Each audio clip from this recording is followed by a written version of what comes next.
तो लिखने के बाद अब देख लो, इससे पहले जो भी पढ़ा था, क्या पढ़ा था हमने, वो रचना के आधार पर शब्द के भेद। रचना के आधार पर तो प्रयोग के आधार पर शब्द के 2 भेद हैं, रचना के आधार पर शब्द के 3 प्रकार हैं, और उत्पत्ति या स्रोत के आधार पर 4 प्रकार के हैं। तो कभी कभी केवल इतना ही पूछा जाता है कि रचना के आधार पर शब्द के कितने भेद होते हैं, 1 2 3 4, 3 है ना।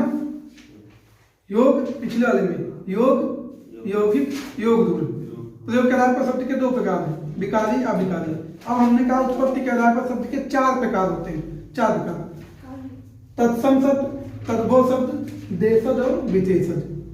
4 प्रकार के शब्द के भेद हैं उत्पत्ति के आधार पर, तत्सम, तद्भव, देशज और विदेशज। तत्सम क्या है? तत्सम का मतलब होता है तत् माने उसके और सम माने होता समान, उसके समान। उसके समान मतलब क्या है? संस्कृत के समान, संस्कृत के समान। यह है कि जो शब्द संस्कृत के आज भी हिंदी में ज्यों के त्यों इस्तेमाल किए जाते हैं, प्रयोग किए जाते हैं, वो शब्द है तत्सम। हिंदी में आज भी ज्यों का त्यों प्रयोग कर रहे हैं अगर संस्कृत के शब्दों को तत्सम है। जैसे आम, हैदर। दूसरे शब्द में आते हैं तो यह है तद्भव शब्द। तद्भव का मतलब होता है, तद मतलब उसके, भव माने होना, उससे होना मतलब कि उससे उत्पन्न होना। उससे उत्पन्न होने मतलब है संस्कृत से उत्पन्न होना, संस्कृत से उत्पन्न होना। जैसे संस्कृत से उत्पन्न शब्द हैं कुछ जो हिंदी में प्रयोग करते हैं, जैसे आम, हल्दी, गोबर।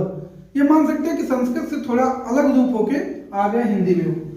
आम, इसका संस्कृत में आम होता है, आम, हैदर का हल्दी होता है, गोबर का गोमय होता है, तो आम, हल्दी, गोबर। ऐसे जैसे गंवार का ग्रामीण होता है, तत्सम ग्रामीण होता है, और तद्भव में गंवार कहते हैं। तीसरी बात, देशज शब्द। तीसरे में है देशज शब्द।